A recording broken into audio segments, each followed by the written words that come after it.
For about 2 months earlier this year, I guess it would have been the months of May and June, I was in seclusion, as many of you know, and I was finishing a book I've been working on for a couple of years about the life of Swami Kriyananda.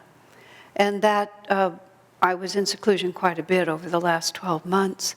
The last 2 months I was up near Ananda village, staying in a private home, not in the community, but quite nearby, on about 3 or 4 acres of land. And it was a fairly big house, and I had it all to myself.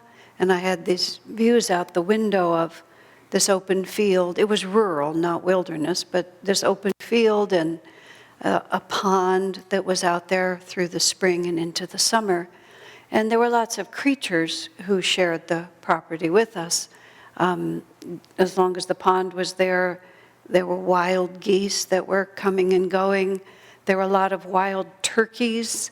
And then the geese had little babies, and then the turkeys had little babies. Little baby turkeys, only a mother could love little baby turkeys.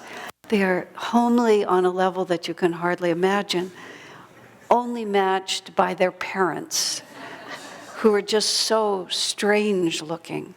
And occasionally there was a fox, and I saw rabbits and lots of ground squirrels. And when I was in my early 20s until 1986, when I came to live here, I lived out in the country, and I lived for a number of years in very primitive conditions, no indoor plumbing, no electricity. When I lived up at the seclusion retreat, it was like being at Ananda farm here, where there was no light pollution, no noise pollution, just completely in the natural world.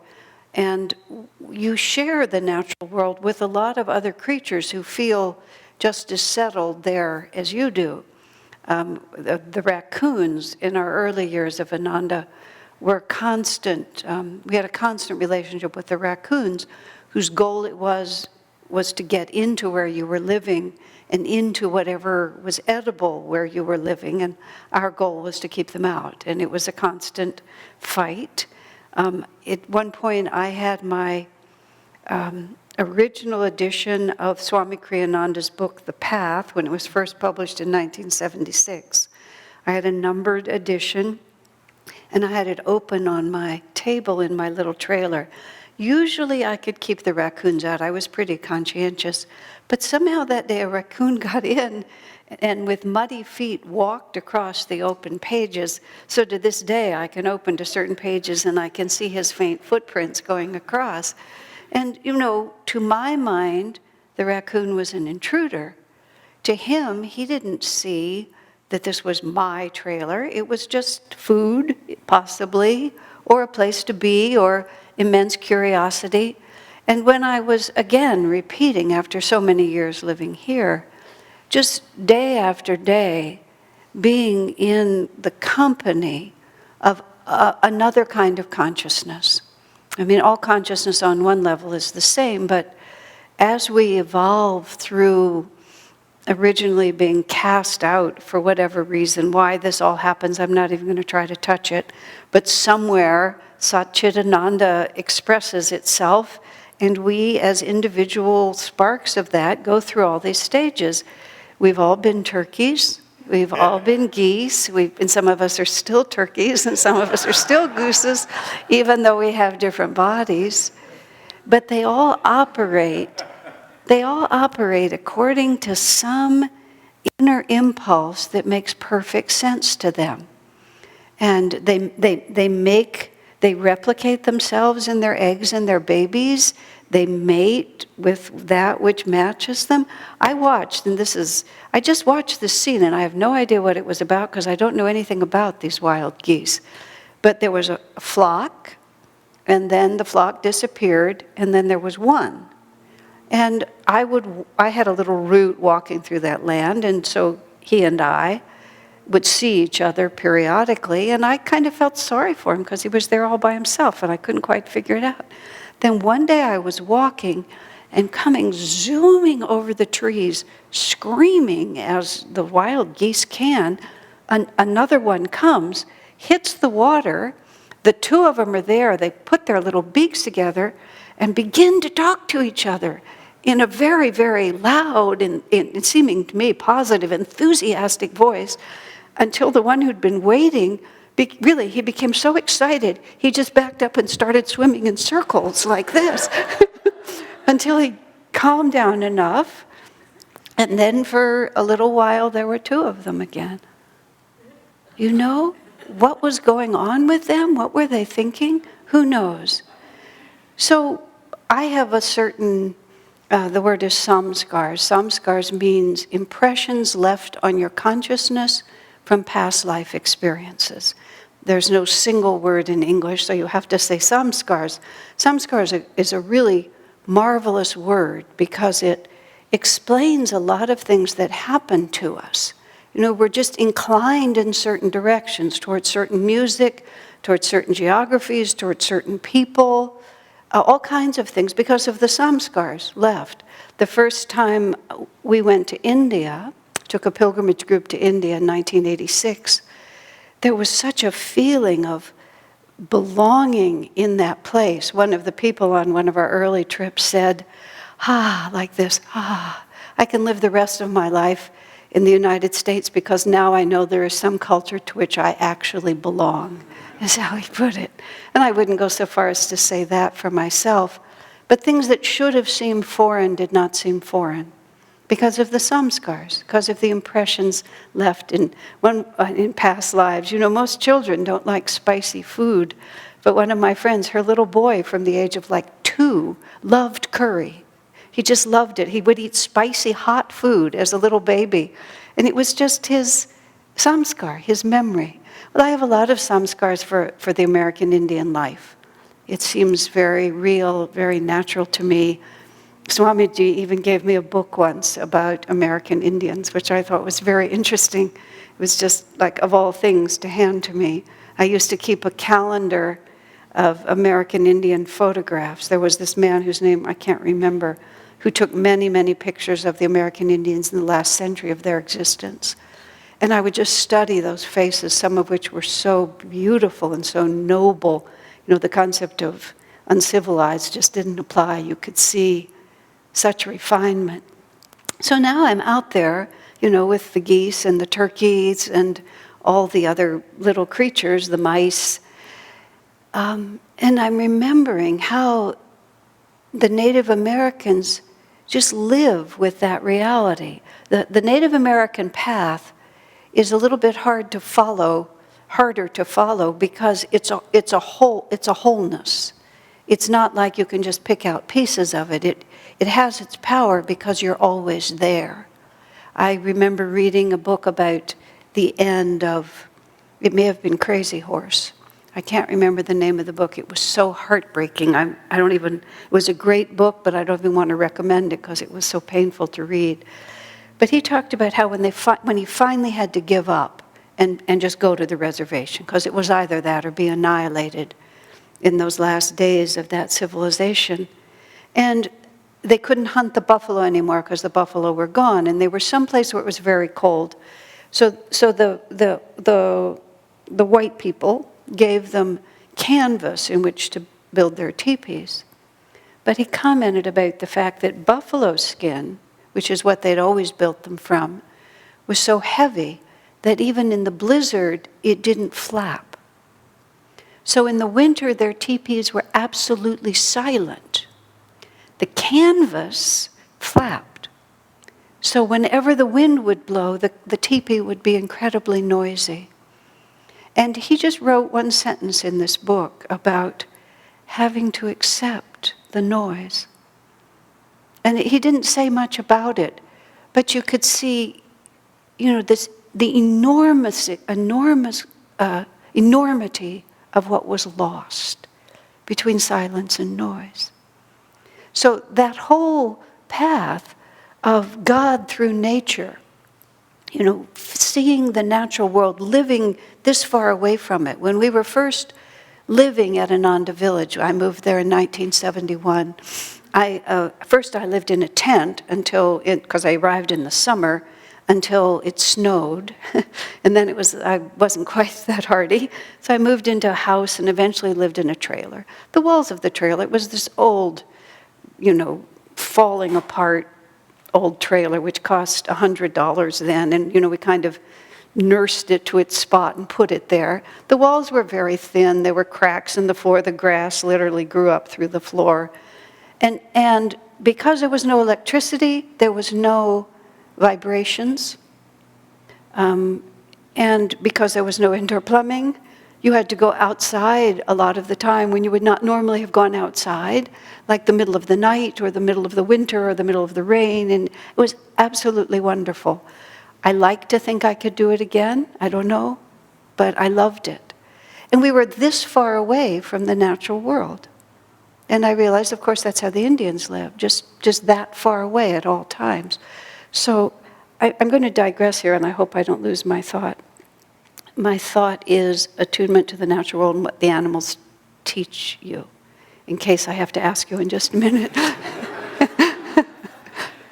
At one point, Swami Kriyananda was talking about, this was a satsang he gave in the early 80s, I guess, as it just happened. And he was talking about the path of self-realization as Master brought it to the West. He said it's in tune with certain, let me phrase it different. This is how Swami started it. He said every country and culture in the world has it, in a sense, has its own soul, is how he put it. It's a very interesting way to think about it. He taught all over the world and spoke 8 different languages, so he could really move into many different cultures. And he said that the devotees who practice the same path, disciples of the same guru, doing the same meditation, following the same teachings, he said in different countries have very different experiences. And he came to believe it's because of the soul of the place that they live, the governing spirits, the natural inclination of it. New Zealand, for example, a place as it happens where I visited, because of the Maoris who were there at the beginning, it's a very psychic place. It's like people's consciousness is very much attuned to phenomenon. I certainly felt there that the trees were more consciously participating with human life than I really have felt almost anywhere else. That was just my particular piece of it. Of course, Indian people in India are very mystical by nature. And then he started talking about, and Americans are very rational, so Indians are also given to much more, in that case, not so much psychic as intuitive, heart-centered experiences. Americans are extremely rational, very business-oriented, going about the business of this world, and therefore not that inclined toward mystical experiences. We develop power, we develop joy, we develop the ability to manifest, but we don't so much, see the angels wandering through as they do rather casually in India. But so Swami was talking about the unique characteristics of America that are manifested in this path. And one was cooperation. Oh gosh, am I only going to be able to remember 2? This what happened? Oh yes, cooperation. And because we were a pioneer country and had to work with each other to make it happen. Practicality, because there was nothing here and we had to make something happen. And the third thing he mentioned was attunement with nature. He said, as being uniquely American, he said, we're not the only ones who have it, but it's a very strong side because the American Indians were really the foundation of this land. By the time the white people came, the Indians themselves knew that they were at the end of their cycle. So the little bit we know about their culture was just the end of it because it's Kali Yuga moving to Dwapara. Everything is shifting. We see it all over. Cultures and species and languages and things that have existed for generations are all just being moved away because we're changing yugas right now. And the people, as the Indians called themselves, Native Americans called themselves, remembered the golden era of their own civilization, and they knew that they were coming to the end of it right now. But they left for us this capacity to experience God through nature. And as Swami said, it seems to be in the decline right now, he said, but it's not lost, it'll come back. And now think about it. Think how many of Master's chants are about the natural world. I am the sky mother, O God beautiful, in the river thou art grave, who tells me thou art dark, thousands of suns and moons. You just run through all his chants, and so many of them are images of the natural world. And through those images, we begin to experience this. So now, and I do remember, back here, I'm walking around on this land, because I was all by myself. I mean, I had a close neighbor. I wasn't completely isolated, but I was by myself all the time. So I would write, and then when my brain would boil, I'd get up and I'd run around the property a little while, then I'd go back and work some more. And I'd run into all my friends out there, big and small. And I began to really sense how marvelously integrated this whole creation is, and how wonderfully interrelated we all are, whether we're talking about creatures below the human level, or the other human beings that we're with, or the saintly beings more advanced, or the devas who are kind of running the whole show with us, that we're all just moving in this extraordinary symphony. And this whole idea that we're here by ourselves, whether it's humans separated from the natural world, or animals versus people, or you versus me, any of those things, it's only because we're not paying any attention, because we're so busy running our own little circle. And the combination that I was experiencing during those 2 months was so fascinating to me, because I was alone, except I was working on this book about Swami Kriyananda. And so every, conscious working moment was trying to feel and hear, literally to hear, what is it, of all the possible words in the universe, which words am I supposed to be using? Which exact words and what ideas am I supposed to be putting across? And it became a very exact relationship with a person that I knew extremely well for 40 years of my life, was really, and is really, when he was in the body. Swami Kriyananda was the physical center of my universe. Out of the body, he remains the psychic center, the guiding force. The pole star is the word that I find the most powerful.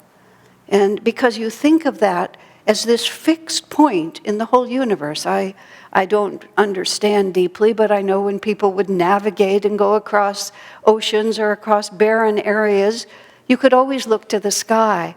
A man who used to live here for many years, who now lives in Laurelwood, Vyasa, David Steinmetz, he was an astronomer in his profession. I never really thought about it, but astronomers have to work the night shift.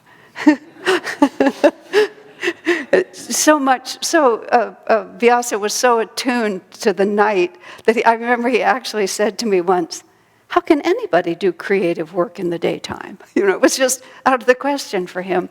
But when you would be in a car with Vyasa, this is all before GPS, when you couldn't do it that way.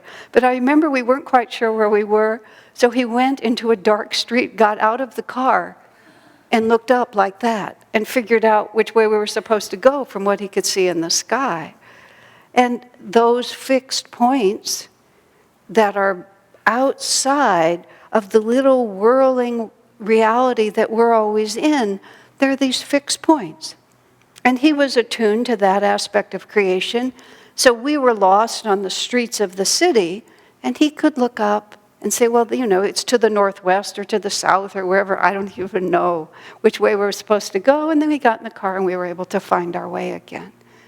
So the pole star in one's life is that which stands outside of the whirling mass that you're always in, and is always showing you which way it is that you want to go.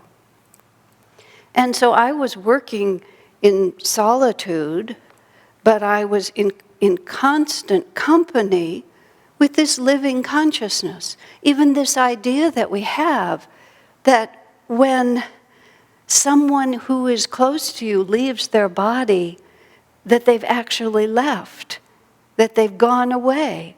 A friend of mine who's I remember when Jamuna's husband died, Jacqueline's husband died, Vasudeva died.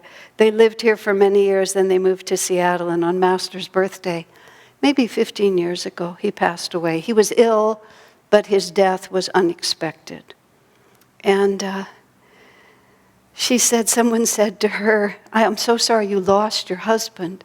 She said, I didn't lose him. He said, it wasn't like leaving my purse in Macy's or something like that. She said, I know exactly where he is. He just isn't here anymore.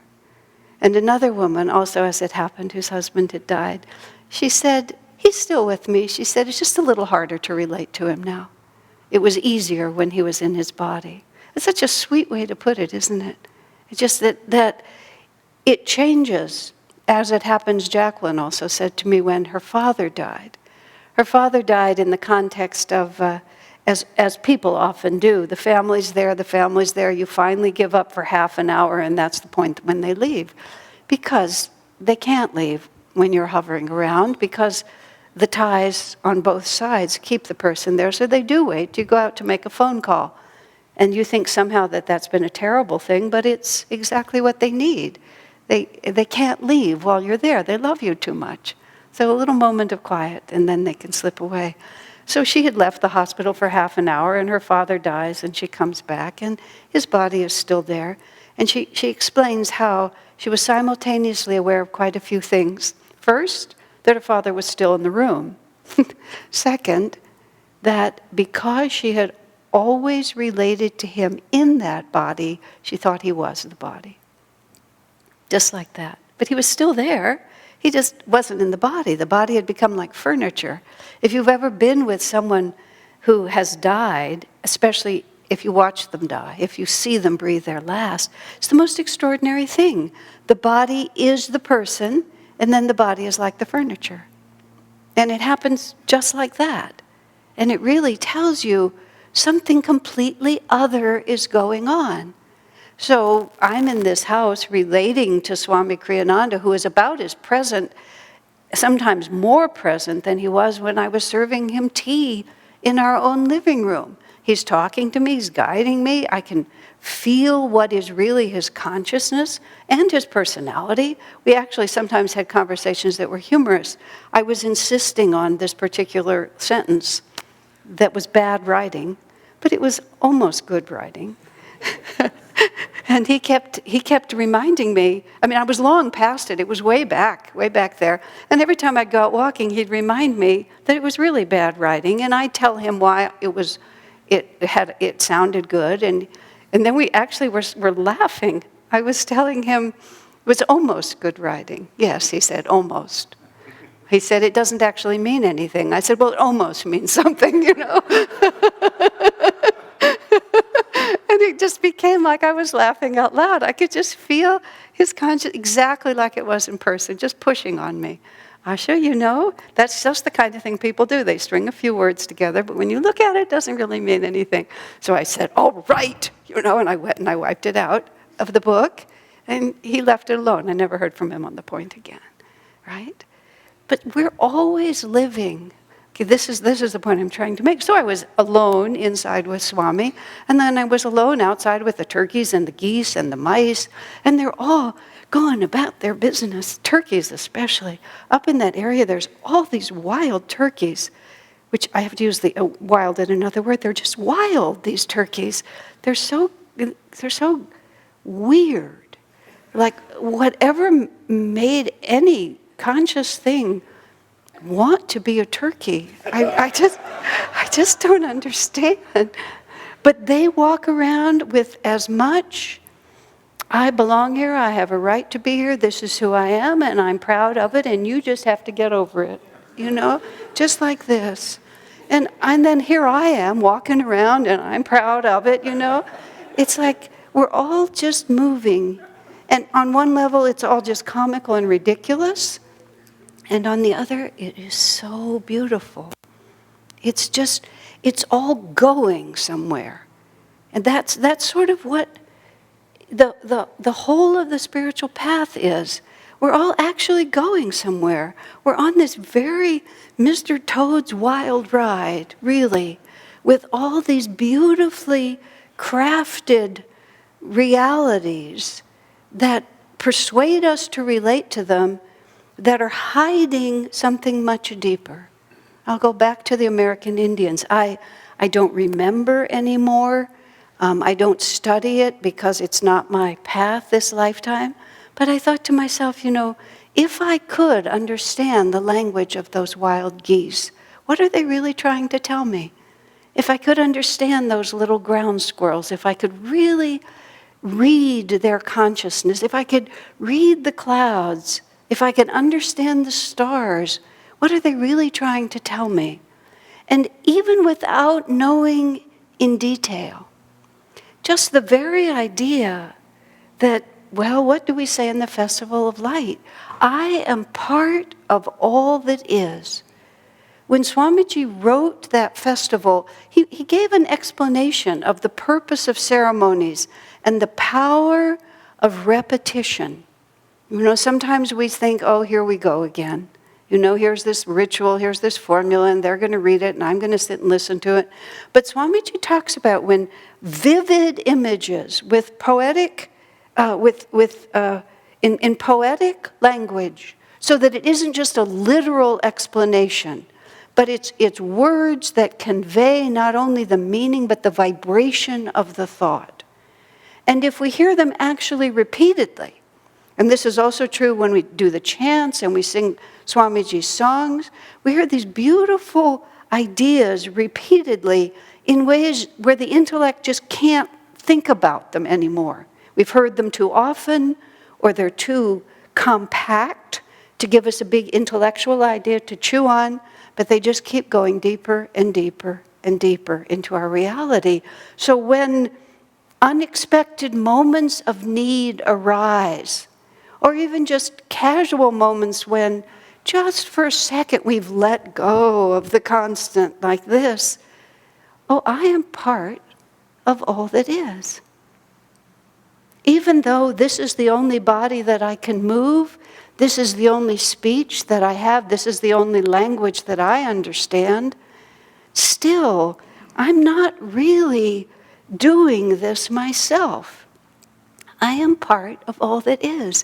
Just as those turkeys make little turkeys, and those geese make little geese, and those ground squirrels go about their business, and the feral cat eats some of the mice and then drags their poor little corpses, across my window.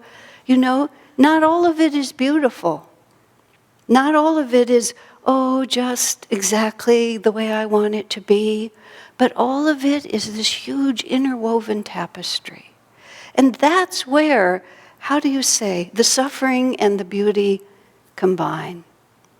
Which is, if you only allow yourself to use certain colors, you can't always make a beautiful picture. And this is also in the Festival of Life, just as shadows in the statue, give greater power to the light. So it is in our lives that we go up and downhill, that we have moments of extraordinary sweetness, often followed by and often related to the sweetness, comes the disappointment, the death, the suffering, the change, inevitably. But if we are part of all that is, where do we cut it? Where do we cut out this one square and then try to hold on to this one? Or cut this square out and imagine that we'll end up in this place? Or try to skip this lesson and get the freedom that comes over here after we learn it? We just can't. And we can come at this from so many different angles. But just the fact, I am part of all that is. I'm part of the building, I'm part of the traffic, I'm part of the cars, I'm part of the homeless man, I'm part of the hunger, I'm part of the beauty. I am part of all that is. And just as the American Indians moved through that world and saw every piece of it as a symbol, so we move through the world that is given to us. And it isn't really the place or the time or the body or the company. It's only the consciousness. There's never a moment in all of creation when Sat Chidananda, ever existing, ever conscious, ever new bliss, is less present. There are just many days when we don't notice. But the power of it is, all we have to do is realize, self-realization. When you realize something, you neither create it, nor suddenly make it happen. It's just suddenly, oh, there you are. Wonderful story about a man crossing over to the other side of life. First, he sort of went to the other side and came back. And he said he realized that the edge of this universe was right there, just outside his sight. And in his human body, every time he turned, it went like that, so he couldn't quite see it. But he'd been there and he knew it was there. And of course, that changes everything. God bless you.